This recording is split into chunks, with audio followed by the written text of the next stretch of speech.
คักงามเด้อเพิ่นก่อเด้องามว่ามื้อนี้เนี่ยจะแล้วฟ้ากลางนี้เนาะฟ้าห้องนอน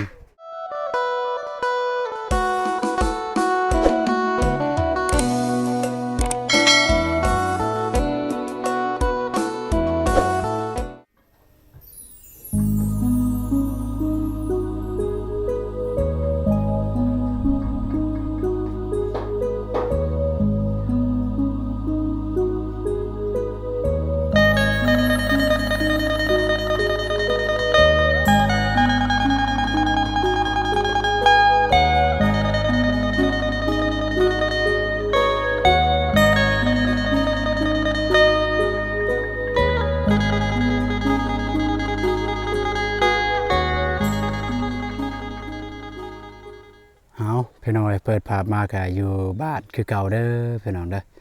มาเปิดภาพตอนเช้าๆพี่น้องเนาะตอนนี้เวลาประมาณ 8:00 นปลายเด้อพี่น้องเด้อประมาณ 8:00 น 9:00 นนี่ล่ะพี่น้องเนาะก็ยังอยู่เฮือนอยู่ศาลคือเก่าพี่น้องเอ้ยเอาหันหน้าหันตามาทางนี้พี่น้องกราบทักทายสบายดีแล้วก็สวัสดีพ่อแม่พี่น้องเบิดสุขุสุคนยินดีต้อนรับ2อาตูน Channel เส้นเก่าเส้นเคยพี่น้องเนาะแล้วก็ไผที่เข้ามาเบิ่ง2ของเบาตูนก็ขอให้มีความสุขความเจริญเนาะ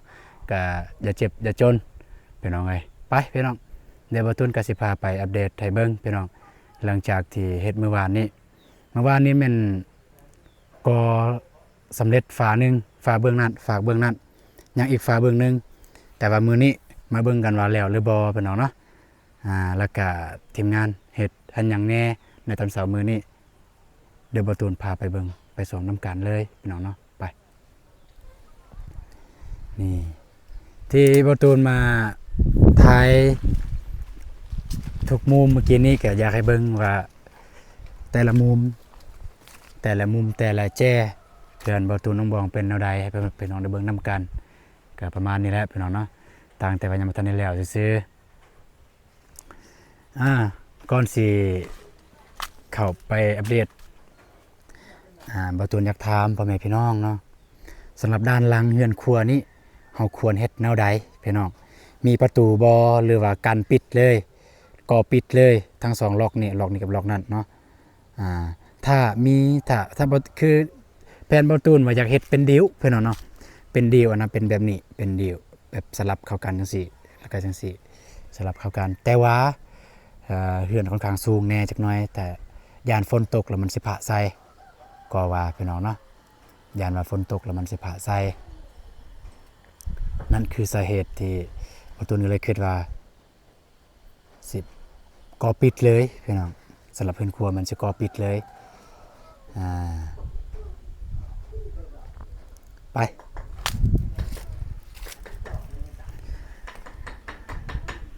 มาอันดับแรกเลยพี่น้อง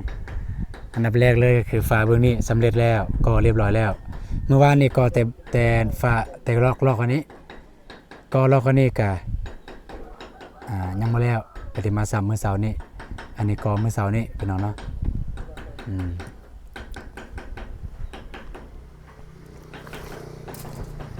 สำหรับเลขเฮานี่บ่ฮู้ว่าสิพอหรือบ่เลข10นี่เลขอันนี้พี่น้องเนาะเลขอันนี้บ่ฮู้สิพอหรือบ่เพราะว่ายังต้องได้เทคานอีกยังต้องได้เทคานโดยเฉพาะเบื้องนั้นก็เบื้องตัวจริงน่าจะพออยู่คิดว่าพอดีเลยนะนี่มาเบื้องทางหน้าพี่น้องเอ้ยทางหน้าก็จะประมาณนี้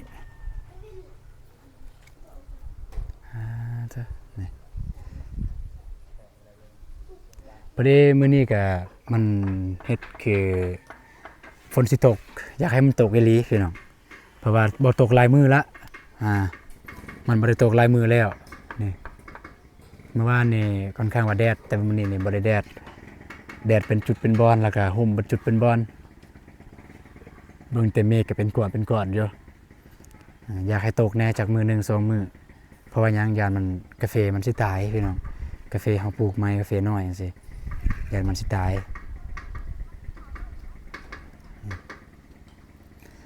ก็สำหรับความคืบหน้าก็บ่ได้มีหยังมากมายพี่น้องมีแต่ประมาณนี้แหละคันสิบ่ไทยพอพี่น้องได้เบิ่งก็จักสิว่าแล้วพี่น้องเนาะเพราะว่าทีมงานก็ได้เฮ็ดอยู่แต่ว่าความคืบหน้าบ่ได้มีหลายคนที่ได้ติดตามตลอดนี่จะเห็นอยู่แต่ซ้ำเก่านะประมาณนั้นแต่ถ้าคนที่โดนๆทีนึงเข้ามาเบิ่งจะเห็นอยู่ความคืบหน้ามันบ่ต่างหยังจากคนที่เฮ็ดคนที่กำลังเฮ็ดกับคนที่มาเบิ่งเนาะคนที่มาเบิ่งอันนั้นคนที่มาเบิ่งเนี่ยจะเบิ่งว่าโอ้ไวเนาะแต่คนที่เฮ็ดจะเบิ่งว่ามันจะช้าบ่ได้ไวอย่างที่คิด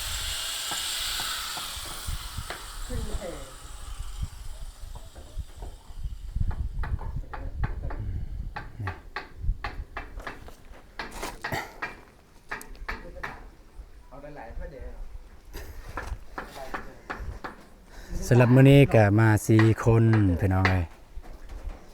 นี่ก็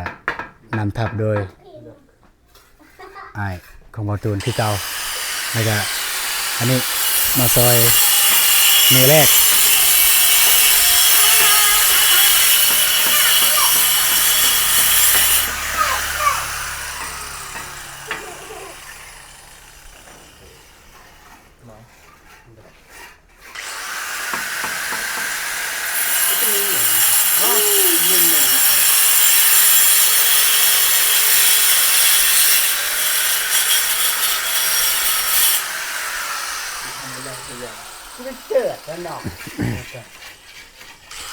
ผู้นี้ก็คือผู้ที่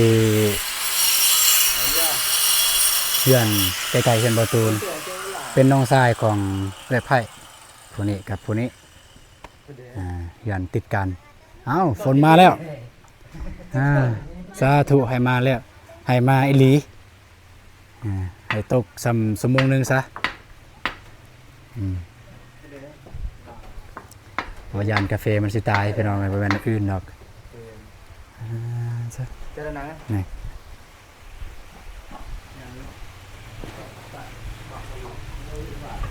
โอ้ทางนี้ก็จะกอป้าโธ่คักงามเด้อเพิ่นก่อเด้องามกว่าเท่ายองอีกเท่ายองก่อบ่เป็น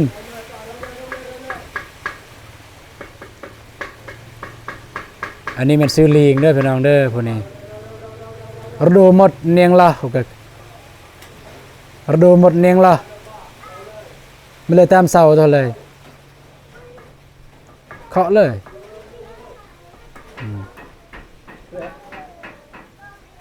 บอกโอนอกแล้วคือกันเลย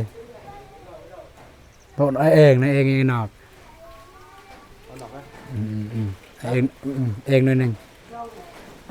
มีเคาะระโดมีเวะประเดี๋ยวเราเลย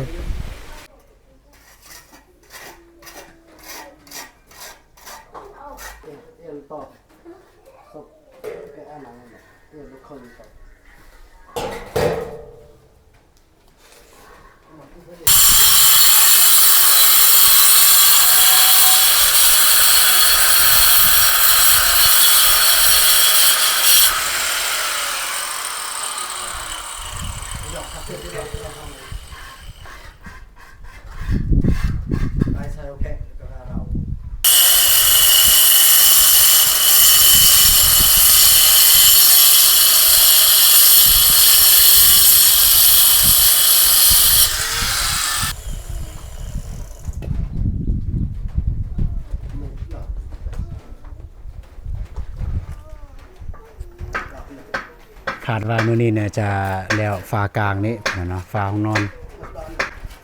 เพราะว่าคนที่ก็ได้เป็นแน่กันมาแต่ของประตูนฮะประตูนก็สิจักสิจับสิซอยเพิ่นจังได๋พี่น้องนะว่าจับเกาะตาจะเป็นก็ได้อยู่ก็สำได้สำนึงพี่น้องเอ้ยอย่างที่ผ่านมาแหละถ้ามื้อใดบ่มีไอ้น้องเพิ่นมาน้อยคนก็จะได้ก็สิแหละก็ซอยจับเล็กๆน้อยๆสมปูนสมยางนั่นแหละ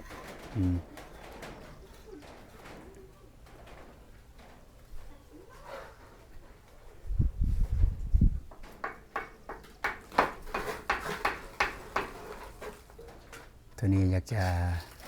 ตัวนี้มีแต่คานเดียวก่อนี่ก่อขึ้นถึงเลยหอดพุ่นเล็กอยู่ถึงหัวพุ่นละสำหรับวันนี้มันจะมีคานทับอีกจะเทคานทับหัววงกบอันนี้อันนี้คือกันพี่น้องอันนี้จะบริเทอยู่นี่จะก่อขึ้นเพียงนี้แล้วก็เทคานทับเลย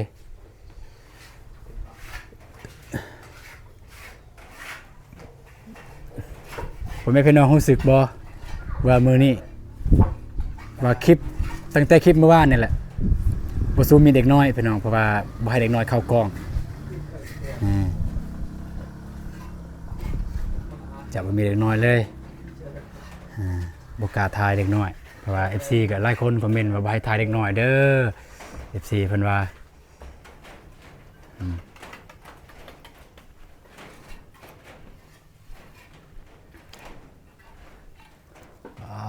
ทางนี้แต่ว่าก็แล้วทางนี้ก็จะได้ตีแบบเทคานเลยทางนี้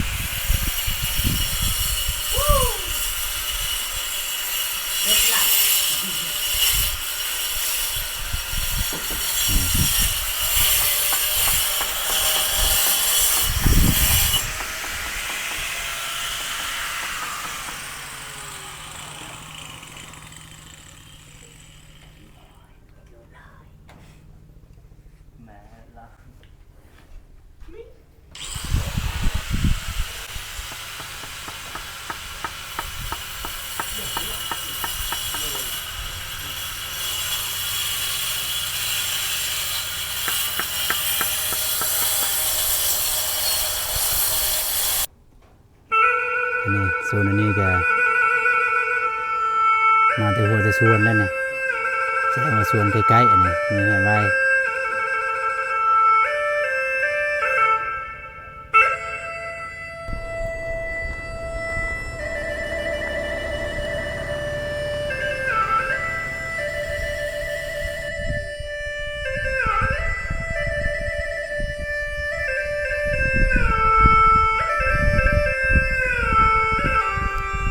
เบิ่งในกล่องเนี่ยน้อยๆเนาะพี่น้องเนาะก็บ่ได้ใหญ่จะประมาณนี้พี่น้อง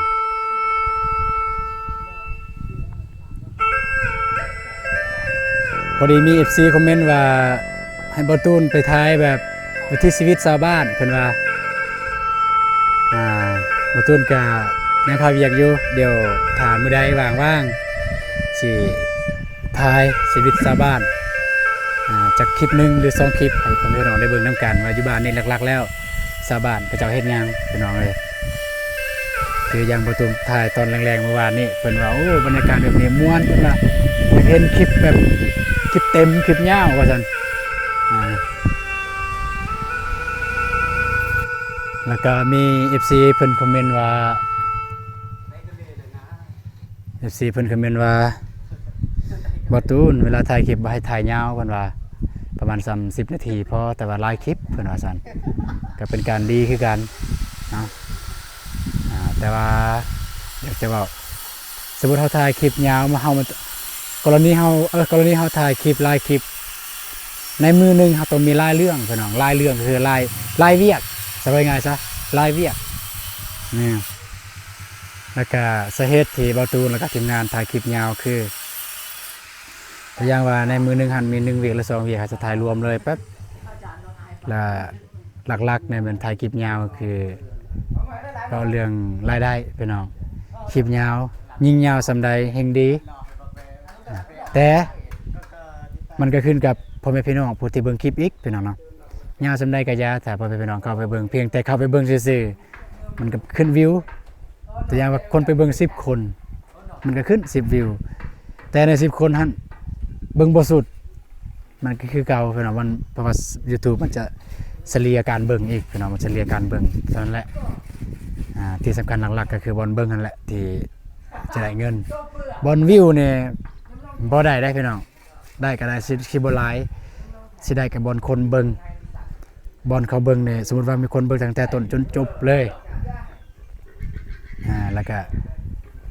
ที่สำคัญเนี่ยเบิ่งแล้วบ่ข้ามโฆษณาตอนนั้นแหละทีมงานแล้วว่า YouTube ก็จะสิมีรายได้แน่อาจจะบ่หลายแต่ก็มีรายได้จักหน่อยพี่น้องเนาะ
ก็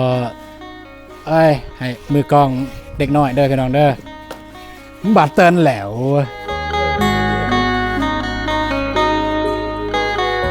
เตือน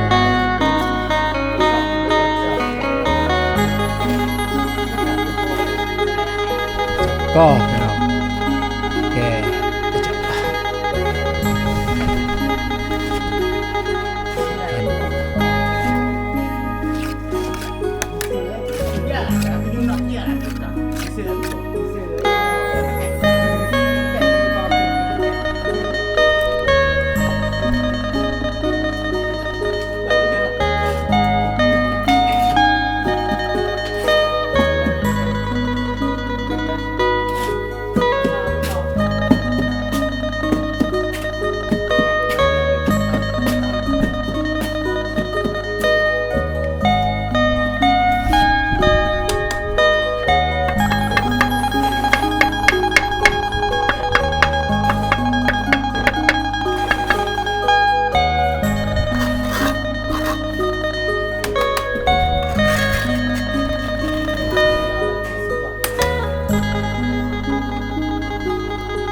สอบทุกมุมมือกองฮะ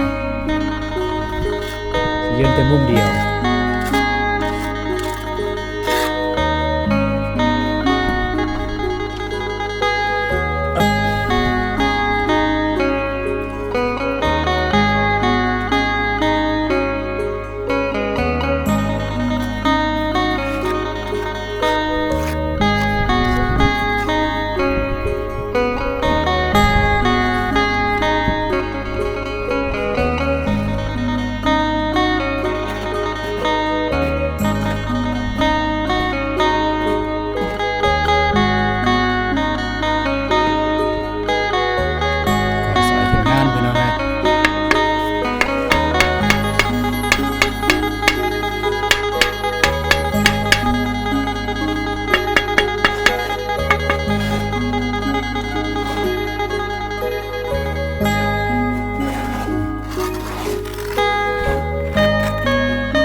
ใหญ่ลอยต่อไม่เราเบิดเลยไม่เราเบิดเลย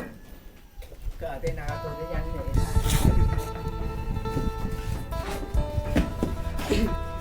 ประเภทเลยถ่ายประเภทเลยเทบายเลย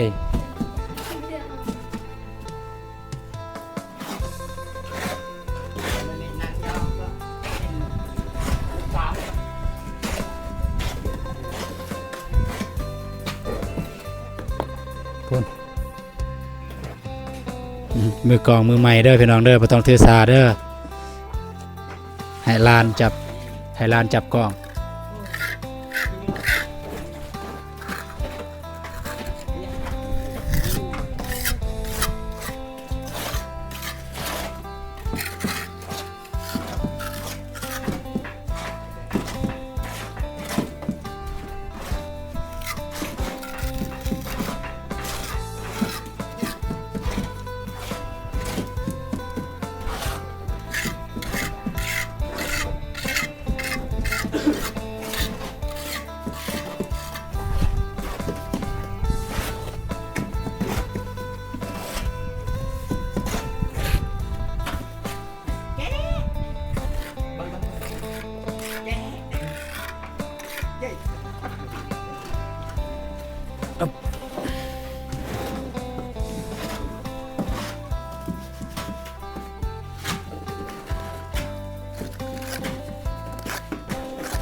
นั่นแหละนี่บ้าเลยเยอะเงอะกัน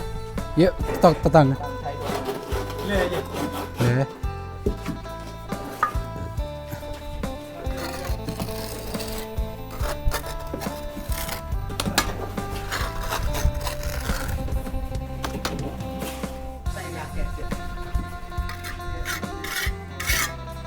มาปูนมาบอกมา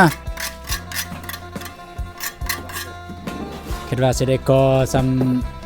นี่เลยเทคาน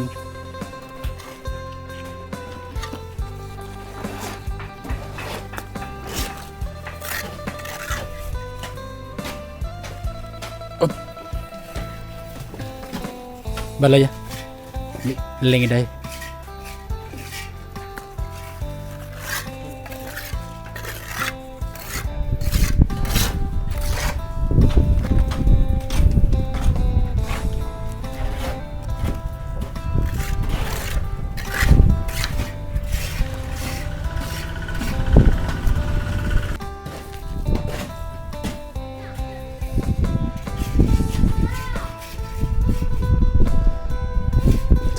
จักน้อย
มา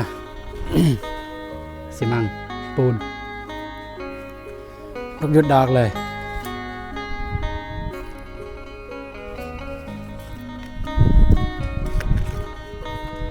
เอาก่อนสุดท้ายแล้วเป็นน้องเอ้ย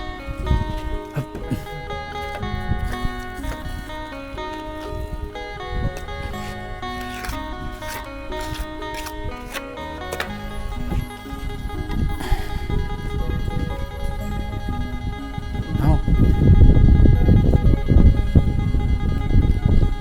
เต็มซ้ำได้แล้วได้เยอะ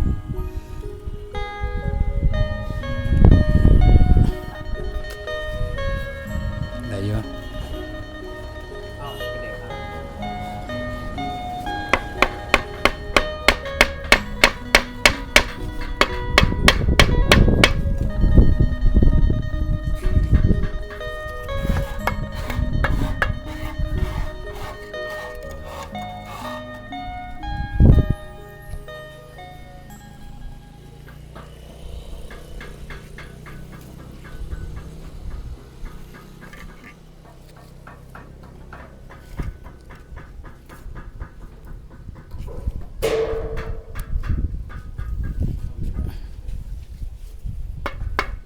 โอเคเรียบร้อย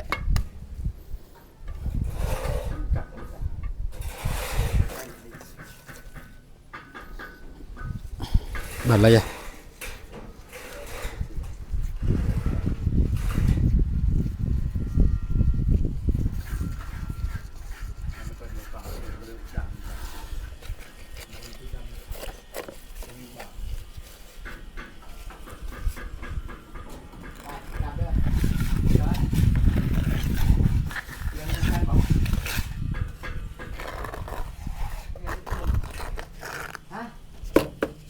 บัดอะไรอย่าเลงโอเคพี่น้องเนาะก็จะประมาณนี้เด้อพี่น้องเด้อมาตูนก็ได้มาช่วยก่อทางไอ้น้องเพิ่นจ้ะเพราะว่ามื้อนี้ก็บ่มีคนมาเด้คนที่เคยมาก็เพิ่นมาบ่ทันเพิ่นไปเวียกของเพิ่นพี่น้องเนาะก็บ่ว่ากันพี่น้องเอ้ยการก่อก็จะประมาณนี้ ส่วน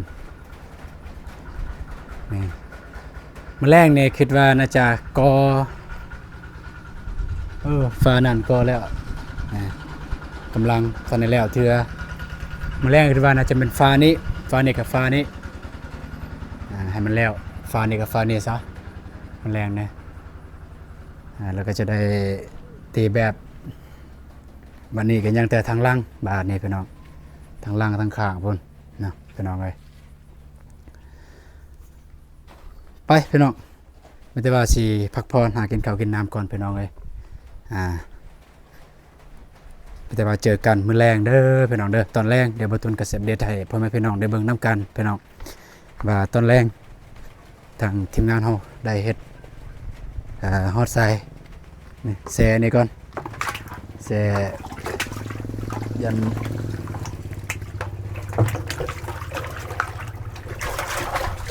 โอเคไปพี่น้องเจอกันคลิปต่อไปเด้อสิพี่น้องเด้อสำหรับคลิปนี้ก็ขอตัวลาไปหากินข้าวกินน้ำก่อนไปพี่น้องสบายดีพี่น้องไปนี่